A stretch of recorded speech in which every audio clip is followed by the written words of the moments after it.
It's ZoTime. Welcome to the ZoTime show presented by hoopsandbrews.com. I will be your host for the night, Daniel Beltz, and just want to give a huge shout out to all of you that follow along and listen to this podcast. It means a lot. It's very fun bringing you guys a weekly or every 2-week Lakers podcast. They're the team I love, and it's just fun talking Lakers basketball with all of you.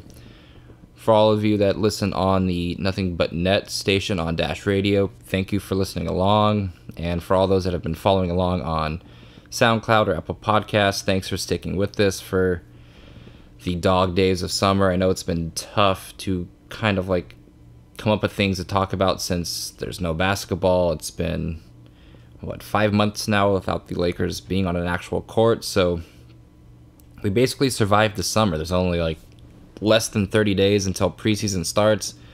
We'll be able to see LeBron James in the purple and gold. We'll be able to see Lonzo Ball back on the court alongside Kyle Kuzma, Brandon Ingram, and all the others that joined this summer. We get to continue watching the improvements of Josh Hart, Svi, Mo, and Bonga. So, man, we made it, and it was a very fun summer for a Lakers fan. We got the best player in the NBA. We were able to talk a lot of shit to the people that say we wouldn't have gotten who we got this summer.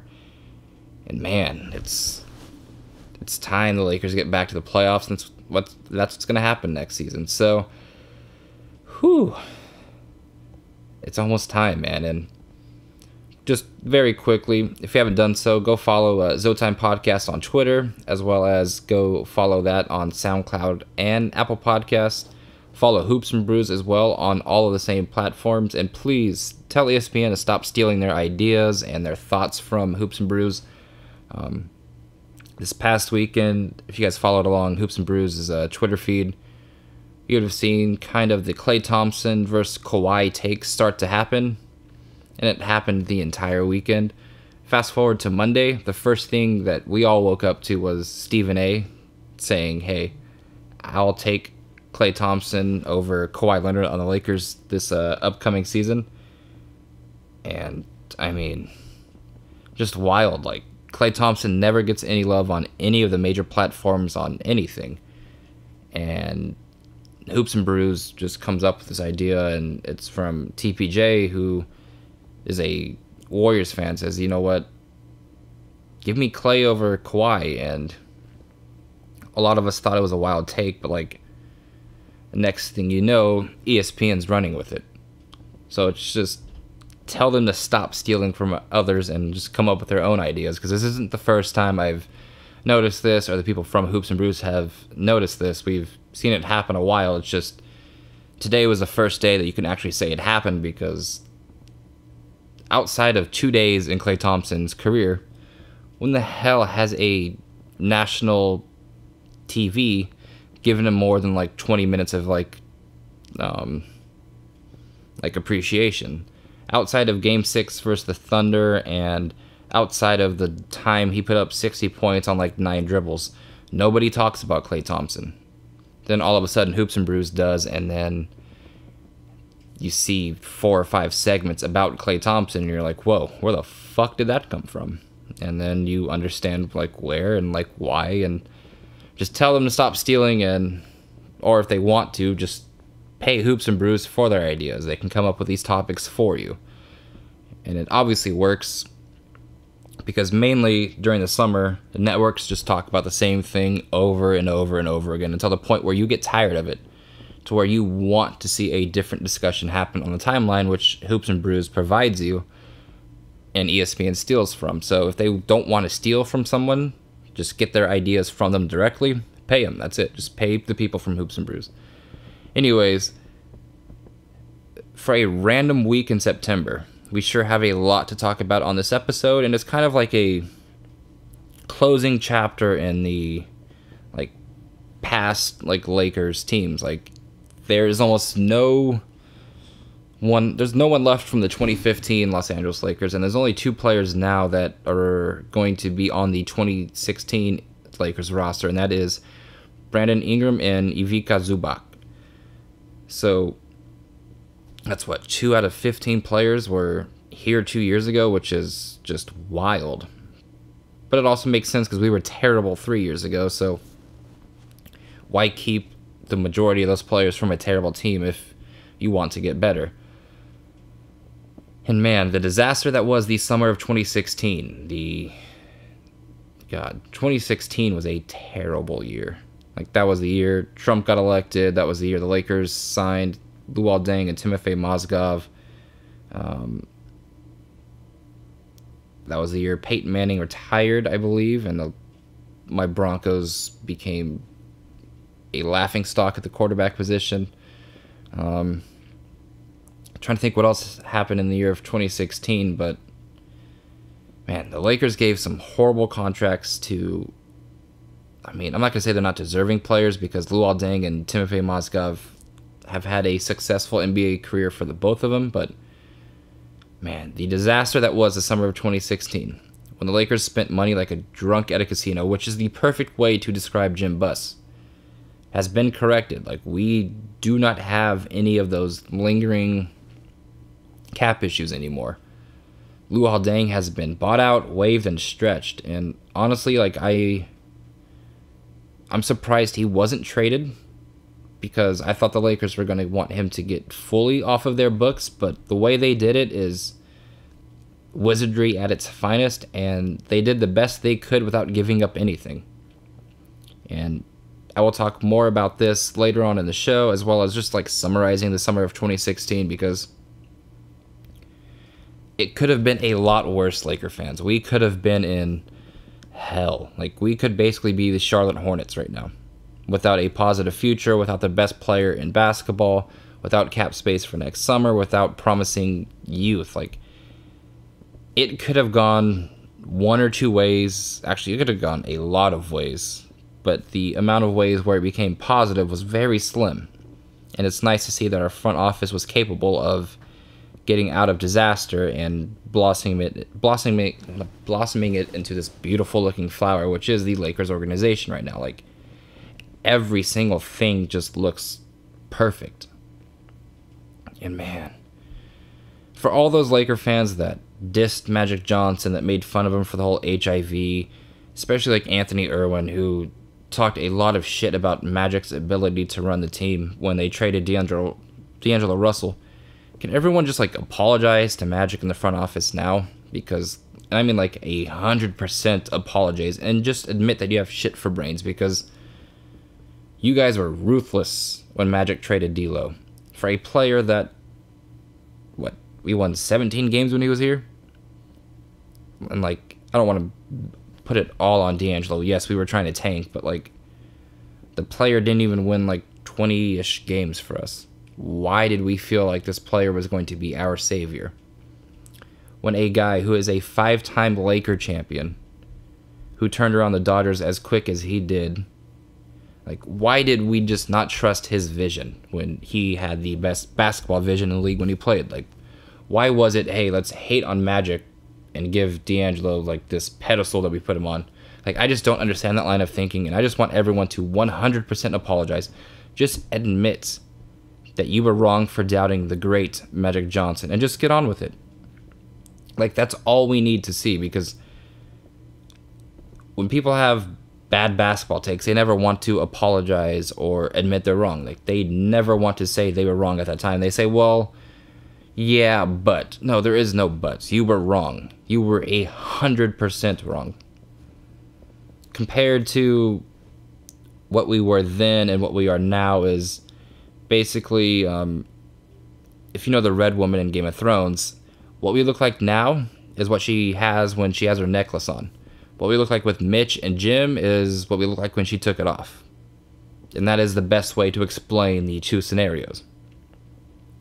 So Magic Johnson was able to do that in like a year and a half. Imagine what he's going to be able to do in the upcoming years when he just has more time to work with this team. Like, it's going to be fantastic. So just please, like, apologize. Like, and I mean, like, you guys were ruthless. Like, you guys were going after, like, his health. Like, it was, that's what I don't like about, like, 10 to 14-year-old Laker fans. Like, they don't, understand there are just certain lines you don't cross. And I mean, they crossed it and they went full blast on it. And it's just, when talking basketball, don't bring up shit that you're going to regret, like, speaking on later in life, because it's a bad look for everyone involved, and just don't do it. And again, Magic and Pelinka basically got this team out of cap space hell. He kept all the players that had a positive impact on this team outside of Larry Nance and probably Julius Randle. But paying both those players were going to be tricky with the vision that Magic has. So again, let's trust his vision over hating on what he's trying to do. Because look at what he's got. He signed one of the greatest basketball players of all time. He has a cap space to go get another one next summer with plenty of superstar free agents available next summer. And let's see, he's kept Lonzo on the team, positive impact. Kuzma, positive impact. Ingram, positive impact. And Hart, positive impact. Everyone else is kind of new. Rondo has a positive impact on his team in the playoffs. JaVale actually looked like a capable big with the Warriors, but now that he signed with the Lakers, you guys are going back to clowning JaVale again, so I don't get it.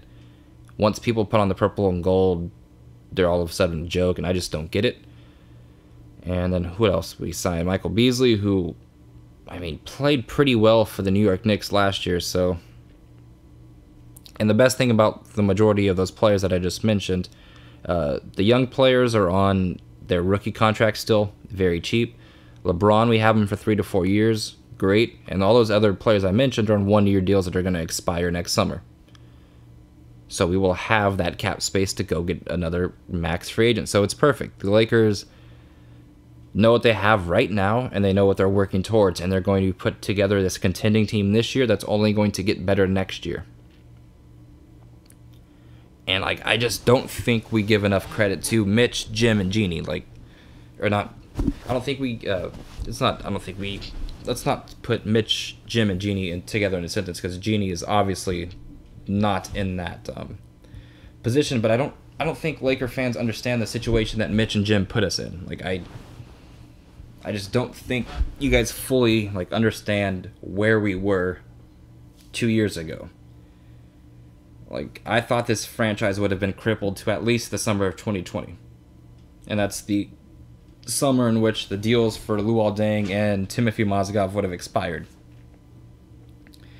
And I don't know about you guys, but 6 to 7 or 8 years of just terrible basketball in Los Angeles might have broken my spirits with being a Lakers fan. Throughout most of my life, the Lakers have been contending for championships. They've been pretty damn good.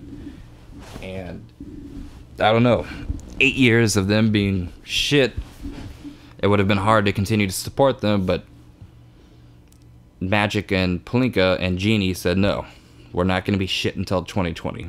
They cut that time in half. Maybe even more than half, because they basically turned it around in like a season, which is absolutely insane. And honestly, there was it looked tough to get rid of those contracts, because all you see from all these other teams is they're either paying really good players now, or they're going to give 1-year deals to vets to keep their cap space kind of open, because they want to sign free agents in the future. Because a lot of teams learned from the disaster that many teams went through in 2016. Like, people just got money and, like, spent it right away, didn't think about, like, the consequences of that summer. And I mean, it shows. You look at the Lakers and what they did. You look at the Blazers and what they did. You look at Chandler Parsons' contract. You look at Nicholas Batum's contract. You look at Bismack Biyombo's contract. There are, like, so many terrible contracts from that season. Like, it's just, like, even Jordan Clarkson is kind of terrible for the player that he is and the production he get. Like, there's just, that summer was wild. Like, it's like when I'll equate it to, like, basically the first time you're able to drink, you overdo it and you get blackout drunk. That is how you describe every single GM during the summer of 2016. They got their money and they just blacked out. They woke up the next morning and said, how the fuck did I spend it? And so, for all the Marvel movie fans out there that saw Infinity Wars, you know how Doctor Strange did that thing in that movie where he saw millions of scenarios and there was only one way to win? What Magic and Pelinka did is basically that thing. Like, they looked at every single scenario. They realized there wasn't that many options on what they can do, like, to get better and to get the Lakers in a more, like, stable scenario as of, like, the present. And they knew that they're going to have to make some sacrifices in order to do it. Like, when Doctor Strange told Tony this was the only way.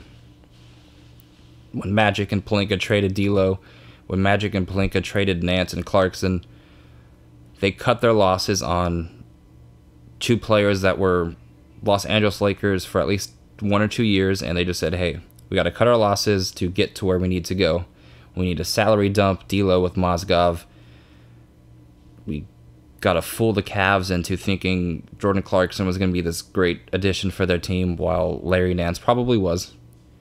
And somehow we got to pick back for that in return. Like, I still don't know how that trade went down. And there was a lot of people, national basketball media, that said, oh my God, I think the Lakers just helped LeBron stay in Cleveland with that trade. And, like, it's just funny when people say shit like that.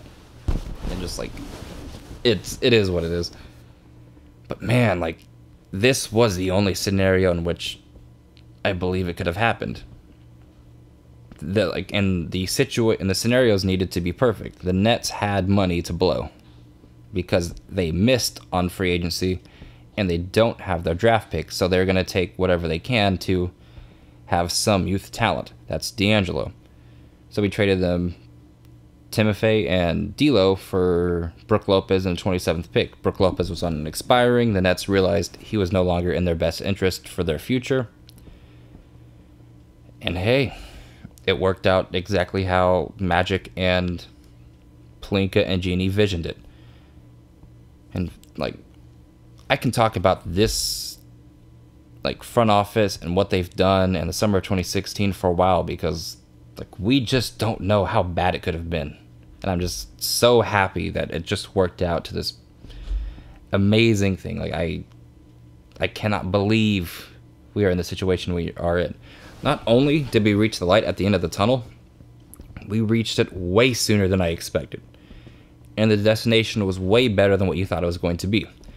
It's like when you're a kid and you get in the car with your parents. They tell you, hey, we're going to go on a trip. We're not going to tell you where we're going or how long the car ride's going to be. And you're like, all right, cool. You're like 5 or 6 years old, so you take a nap. You wake up, you're at Disneyland. And it's fucking lit. Like, you're like, oh shit, I'm at Disneyland. And you can't understand that happiness, and, like, unless you've done that as a kid, where you have no idea what's gonna go on. You wake up from a nap and you see Mickey. Like, it's dope. And that's what Magic and Pelinka did, man. Like, I cannot believe it happened as quick as it did. We got LeBron fucking James after being in cap space. Like,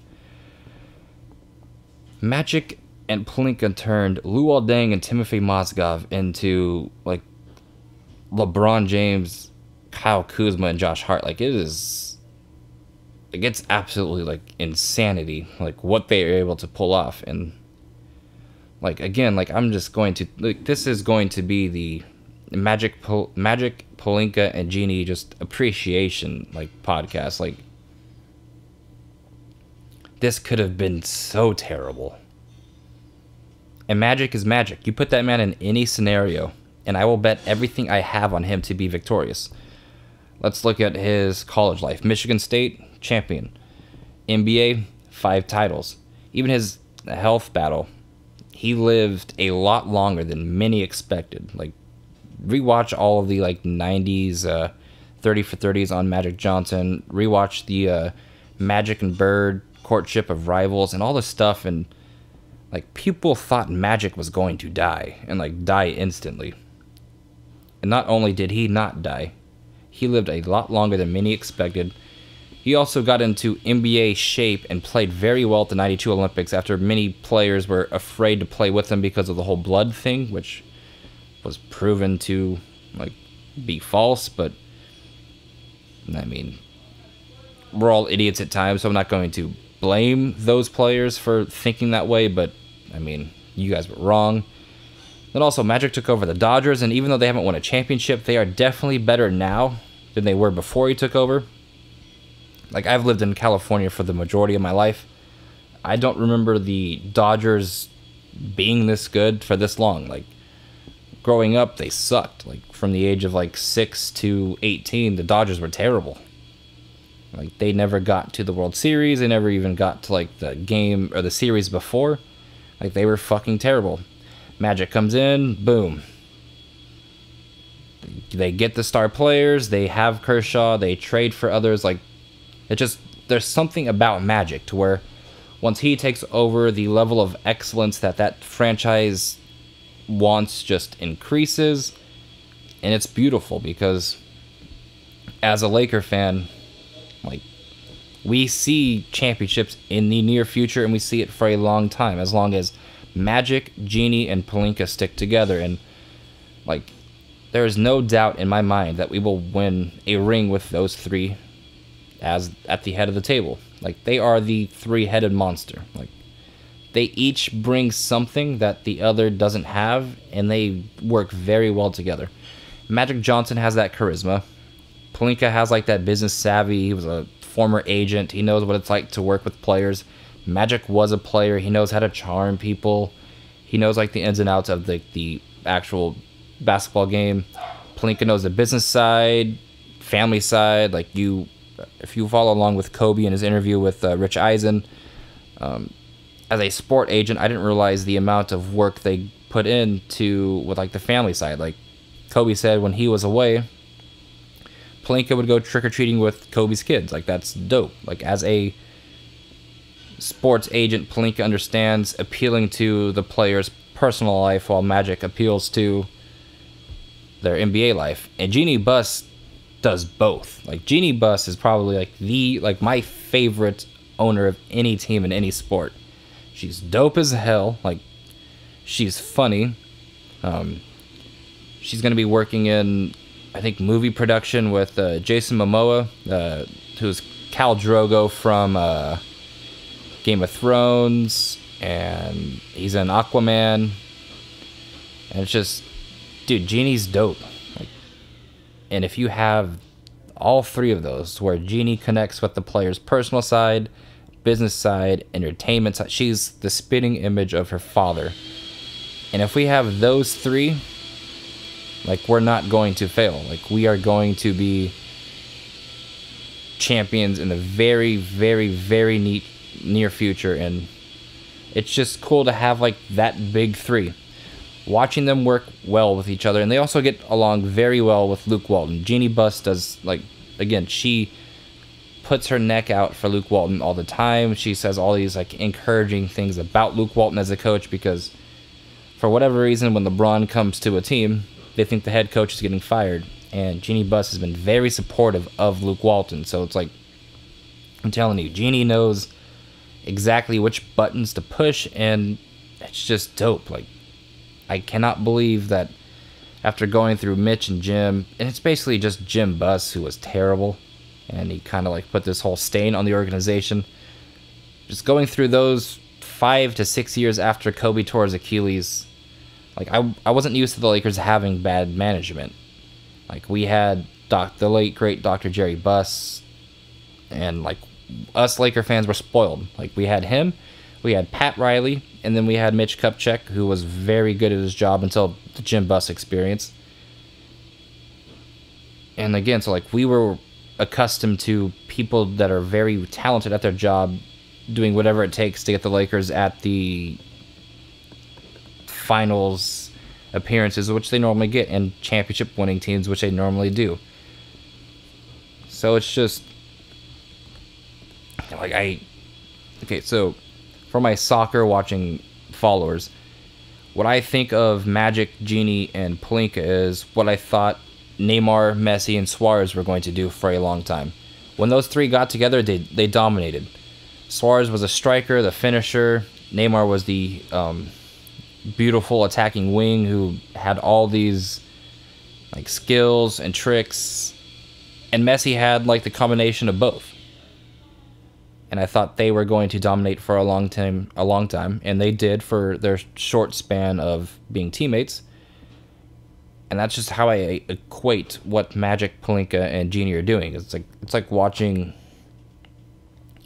Neymar go on a run for the left side, cross it on to Messi, who can either take the shot or he can set up Suarez for an easy tap-in. Like, that's how well these three work together, and that's how well those three work together.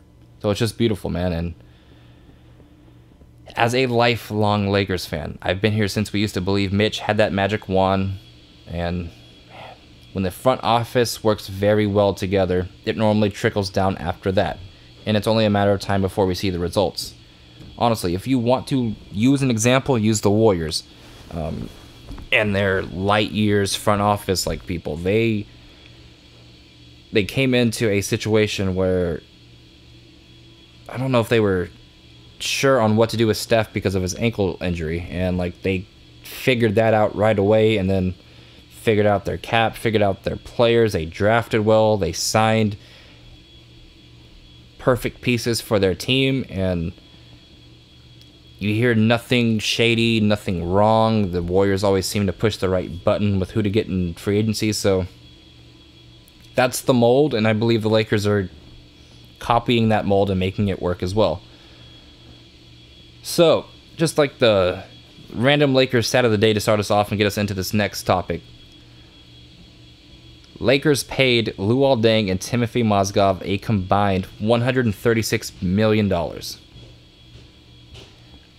And that's all guaranteed. So they got $136 million guaranteed money combined. Timothy Mozgov only played 54 games for us, and Deng played 57. So combine that, they played a total of 111 games in LA while getting $136 million guaranteed by us. So together they would have received more than $1 million per game if they would have finished out their entire career in LA while only playing those amount of games. And I believe they should go in the Ski Mask Hall of Fame for getting those contracts from LA. Like, that is just insanity that they were able to get that. It's insanity that we paid them that. And also, it's insanity that it's guaranteed money. The NBA is the best league for in basically the United States for guaranteed money, basically.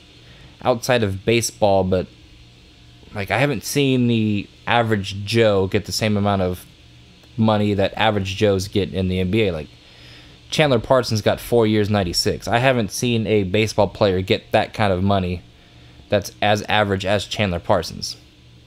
So I believe the NBA is the best league because, hey, sometimes we fuck around and pay you way more than what you're worth, but it's guaranteed regardless of what happens, and you're going to get your money that you signed to. It's not going to be some shady shit like they do in the NFL, so again, the NBA is the best league. And kind of this topic of Luol Deng and Timothy Mozgov and Pelinka, Magic and Jeanie, Jim and Mitch is going to just transition to like our first topic, and it's just basically going to be reminiscing on that summer, the implications of that summer, what could have happened, what we could have been stuck with, how well we did with getting what we did, and maybe how our future might have changed if we didn't give Deng and Mozgov that cash. So, topic number 1. What in the actual hell did happen in 2016? So, for those that forget, the summer of 2016 was the first year of Lakers basketball without Kobe Bryant. He had retired after putting up 60 on the Utah Jazz. And for those that forget, he also signed a very expensive contract in like 2013 after the Achilles injury that many said crippled our franchise. But, I mean, again, we weren't really going anywhere. Dwight didn't want to stay. LaMarcus did not want to come over. Powell left. So we really had nothing. So might as well take care of a player that won you 5 championships. And so his deal was expiring. We had finally gotten some cap space. We were going into the summer of 2016 with cap space. We weren't really rumored to get anyone big, but we weren't rumored to do anything stupid with our money, which is what we did. And we also had Julius Randle, Jordan Clarkson, D'Angelo Russell, and Larry Nance as our young guys. Like, those were the players of our young core. We thought they were going to be huge pieces for many years to come. And we obviously tanked that 2015-16 season to get the number 2 pick, which turned into Brandon Ingram. Yes, there was some lottery shenanigans that we had to, like, just look out for in case, like, we didn't want to lose that pick because it was going to be very valuable, and we did tank that whole season to get. And so after we drafted Brandon Ingram, like, our future looked bright. Like, we had Randall, Clarkson, or I wouldn't say Clarkson because we had to resign him, but we had Randall, Russell, and Nance, and then we selected Brandon Ingram. So, like, it looked like we were going to have a pretty promising, like, summer, like, with who we get. And then July 1st hits, and for us West Coasters, it was June 30th at 9 p.m. And I believe, honestly, within the first minute of free agency hitting on the West Coast, we get the notification that the Lakers signed Timofey Mozgov. I legit thought it was a joke. And I believe many other Laker fans thought it was a joke, because we always see those fake Woj tweets that come out during free agency saying, hey, this player signed with a random team for this amount of money, and we all laugh at it, and we get, like, tricked by it, because some people will start retweeting it thinking it's actual news when it's just, like, fake news. But no, man, like, that was actual reality. Like, we signed Timofey Mozgov to 4 years. Like, oh, it was just terrible. No way in hell did I think the Lakers were that dumb. Because, like, before, outside of giving Kobe Bryant, like, a thank you contract, we didn't really do anything dumb. Like, we tried to trade for CP3, it got vetoed. So we did the next best thing, which we thought was the best, and traded for Steve Nash, who showed no sign of injury in Phoenix. We traded for Dwight Howard, who we didn't know his back was going to be that broken that season. Or just, like, the effects of that back surgery was going to have on him. And, I mean, we tried to hit home runs. That's Steve Nash, that's Dwight Howard. We tried going after LaMarcus. So, like, these are actually perennial all-stars that have a very huge impact on the game. So it's like, when we do make moves, even if they turn out wrong, at least, like, you can, like, somehow explain why we did it. Like, you can explain Steve Nash, you can explain Dwight, you can explain going after LaMarcus. You can't explain Timofey Mozgov. But guess what? Us Laker fans tried to. We tried to talk ourselves into being okay with Timofey Mozgov. He played well in the finals with Cleveland. He had that insane game with the Denver Nuggets like a couple years back, and we needed a center. We needed a vet. We needed someone after the Dwight Howard and after the Roy Hibbert experience. And yes, for the Lakers that don't remember, for the Laker fans that don't remember, Roy Hibbert was a Los Angeles Lakers. I believe he got punked in a preseason basketball game in Hawaii. And that honestly might be the only thing I remember about the Roy Hibbert experience. So if you weren't a Laker fan during the Roy Hibbert days, to quote the guys at Hoops and Brews, don't talk to me. Like, if you don't remember the guy who blocked, I believe it was LeBron James, or no, he blocked Melo in the Eastern Conference Finals, and then, like, dude was like one of the best defensive players in the game in Indianapolis, and then he came over to LA. So if you do not remember Roy Hibbert, the Roy Hibbert days and who he was, don't talk to me. Like, I only like the Laker fans that stayed. For all of you coming back, we're going to look at you differently. We're going to judge you because, like, why would you jump ship from the Lakers? It does not make sense. Especially to those that jump ship to the Warriors and are also talking shit about the Lakers. Like, yo, you used to be one of us. You just went to the next shiny thing or staying with the shiny thing while talking shit about your old shiny. It's just weird, man. The whole bandwagon fandom is just weird. I don't get it. And I'm starting to understand, like, at least the player fans that follow a player, because I mean, how could you explain what the Raiders just did to a level-headed fan? They just traded away Khalil Mack for two 18-year-olds that haven't played a down in the NFL, which is like two future draft picks. And they also traded away a second-round pick to the Bears. Like, so I understand player fans, because sometimes, dude, front offices are fucking idiots. And so I get the fans that follow great players because of the incompetence of the Raiders, of the incompetence of Dan Gilbert and the Cavs, who didn't give LeBron help like his first 8 years in Cleveland, and then finally when he says, hey, I'll come back, they got him some help. So it's just like I'm starting to understand the player fans that follow. But if you want to have this bravado as a team fan and you jump ship at the first sight of things going bad, because I mean, for Raider fans, they've stayed. They stayed for a while. So now I understand if they want to jump ship, because it's been shitty idea in Oakland. But for LA, dude, we've won. We've won since you were born. We've won championships since you've been alive. So that's where we make fun of the people that are the bandwagon fans. And so, like, when we had Roy Hibbert, a lot of us Laker fans, that's what diehard fans do. That's what Laker fans are known for, and that's what Cowboy fans are known for. They will try to make a shit look like a rose.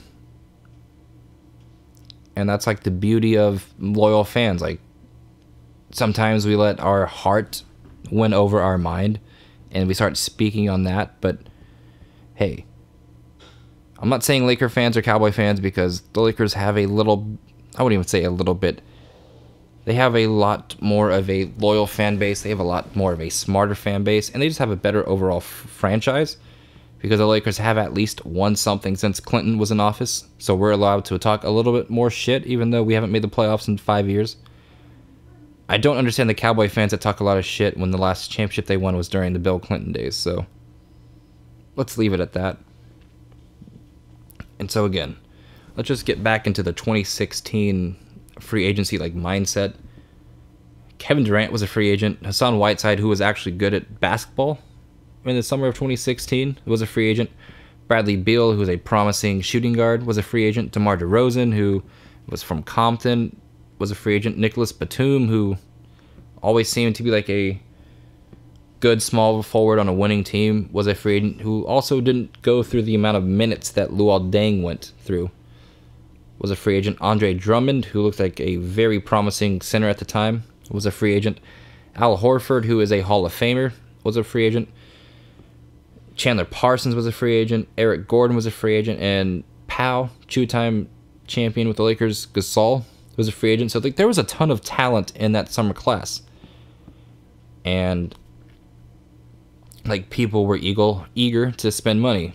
And the cap went up like crazy due to the NBA TV deal. And so in our minds, we're like, all right, we just signed Mozgov. Maybe we have enough to sign someone worthy. And then we just say, fuck it. Here you go, Luol Deng. Here's 4 years. Here's $72 million. That's it for free agency. We gave both veterans who, I mean, if Mitch and Jim thought they were going to be part of our future, that just makes me think of them even less. But I swear, like, they knew they weren't going to be a part of our future, but we still gave them 4 years, which is very stupid now and was very dumb at the time.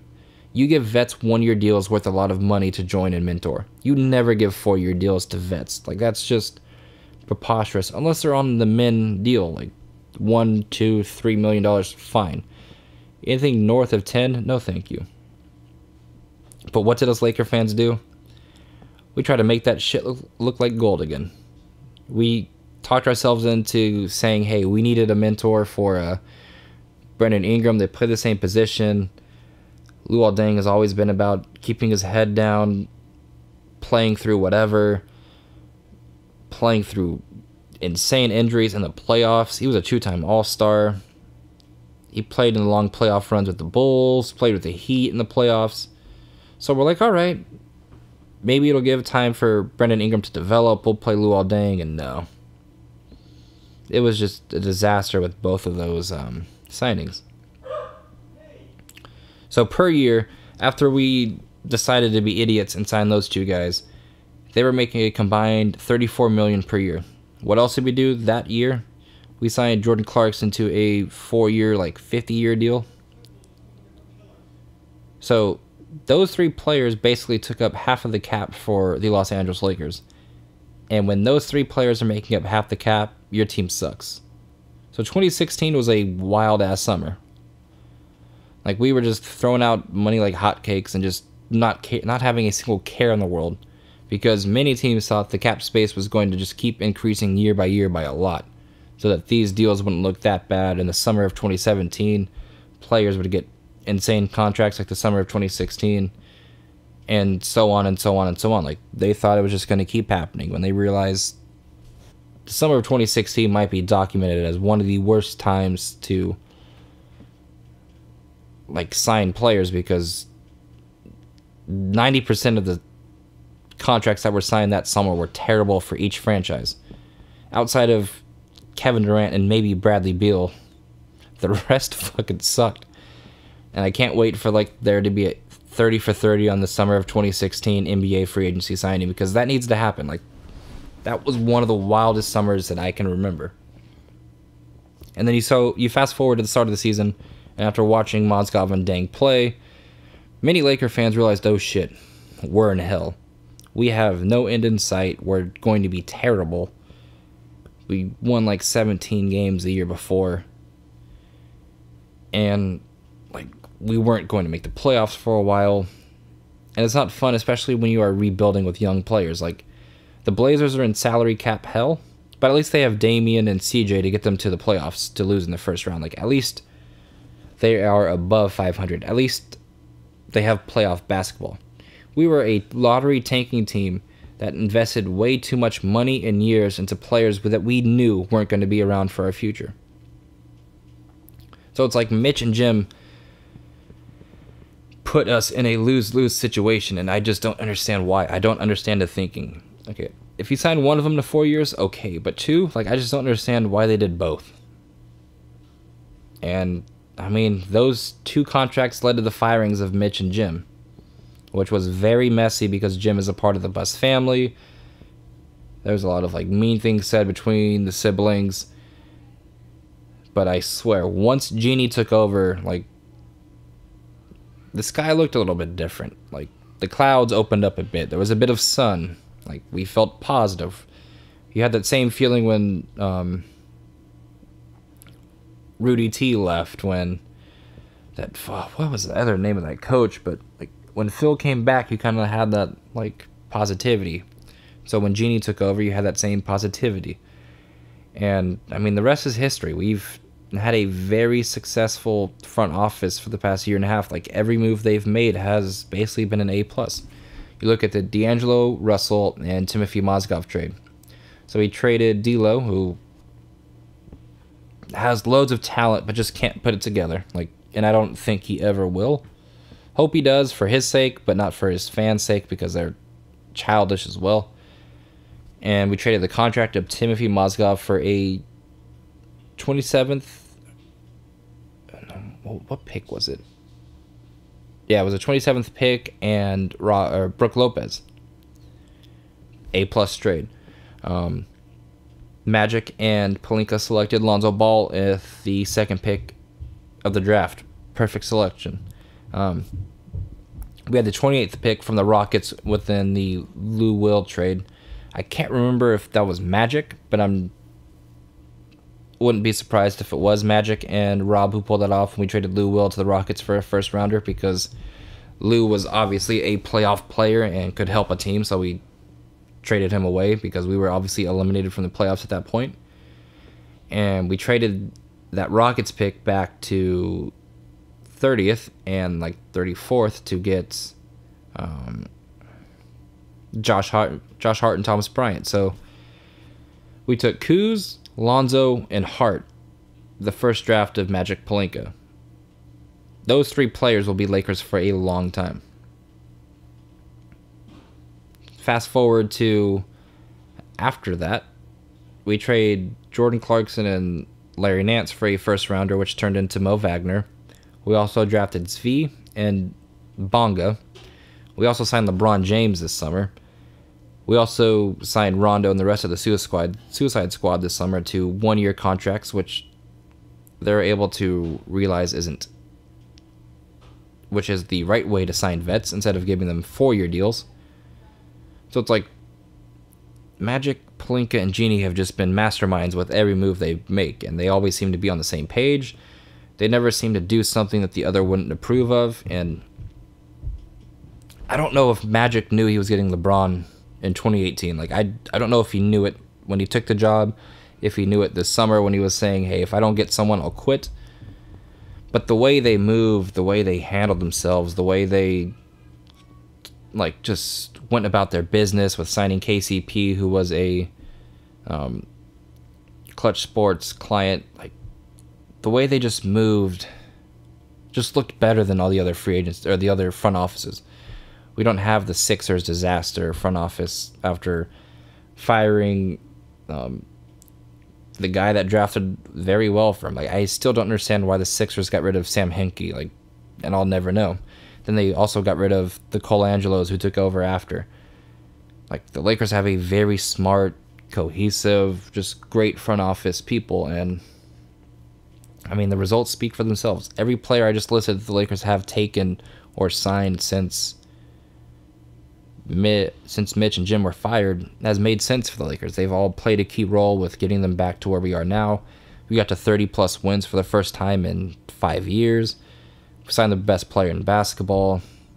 We have cheap contracts for our young guys.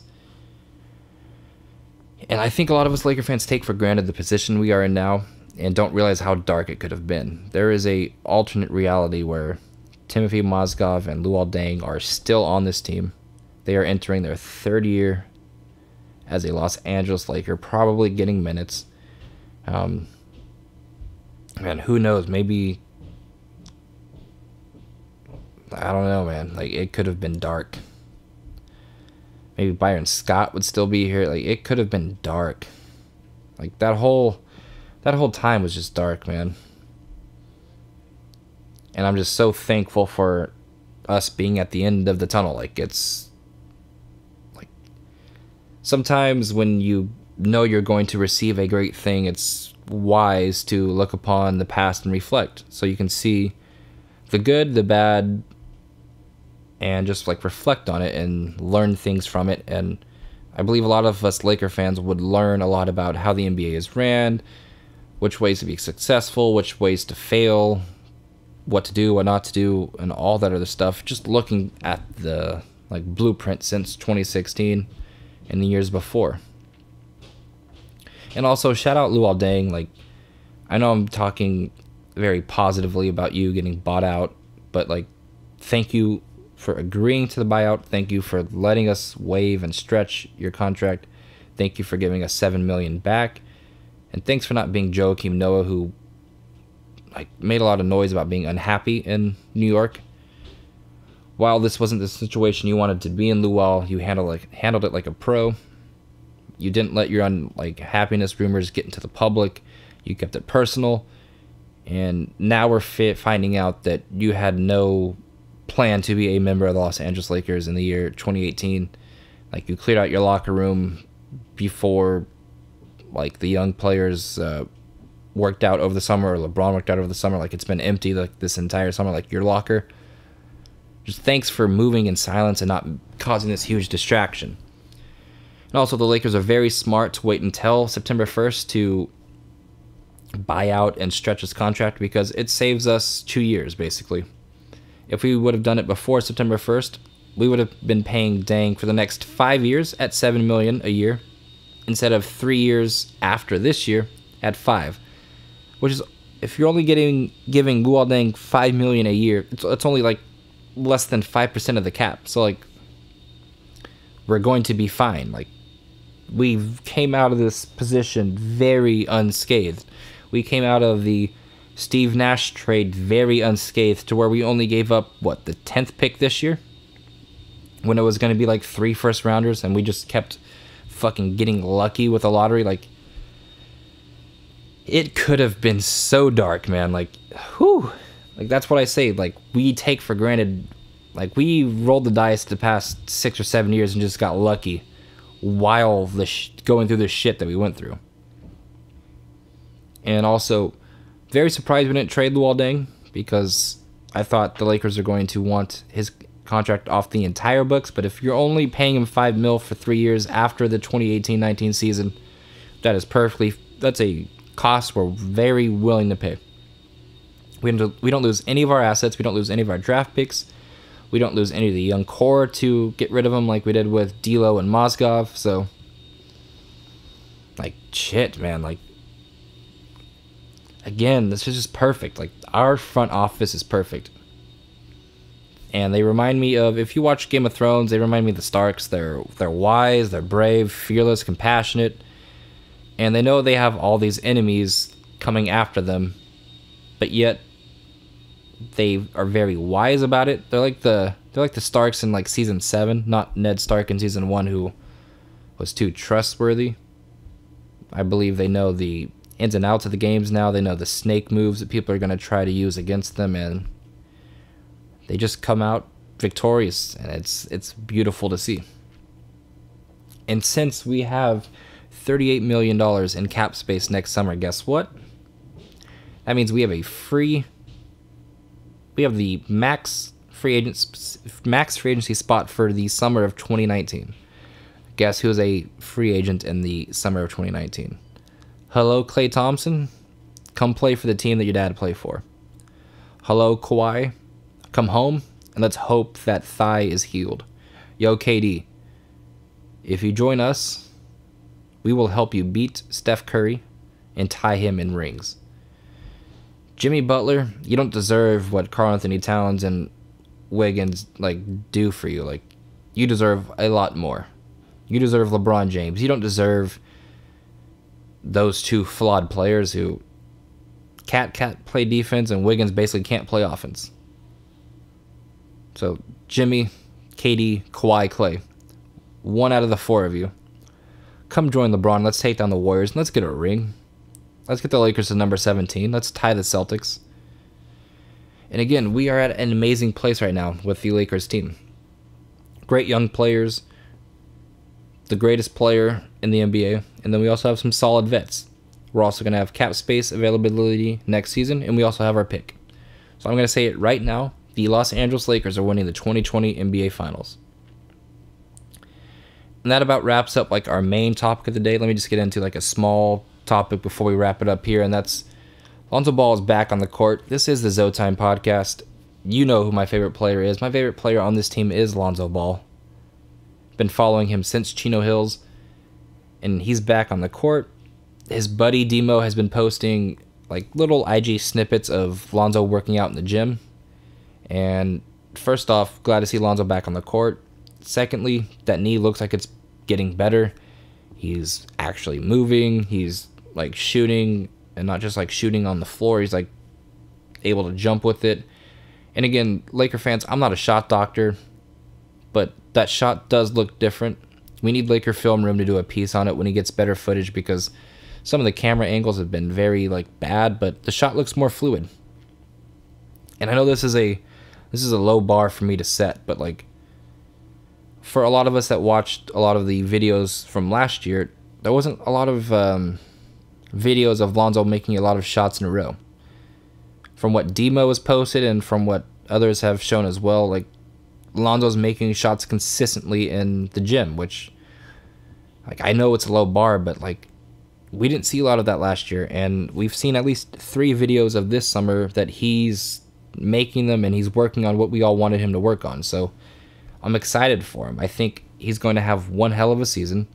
I think he's going to be the best player from his 2017 draft class. I think he and LeBron James were a match made in heaven together to play on a basketball court. So I just think their games work so well with each other. And regarding that shot, he dips the ball a little bit too low, but he brings it up quick. His whole entire shot release, shot motion looks more fluid. It looks quicker, and like, you can tell he's working on his game, like, with his shooting ability. He's also working on that pull-up jumper. And if you can think back to that Detroit Pistons game, if we get that Lonzo Ball consistently, look out. You can call it the LeBron effect because all of the young players look like they've been living in the gym. If you look at Kyle Kuzma, he's hung out with LeBron James, Magic Johnson, and Kobe Bryant this summer. He's hung out with 3 of the GOATs. Our players are going to have just this insane, just like, enhancement because they are playing with LeBron James.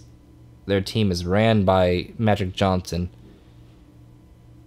And Uncle Kobe can always call them and say, hey, let's work out. So, like, our organization offers what no other organization can offer you the greats, the GOATs, that this Laker franchise can.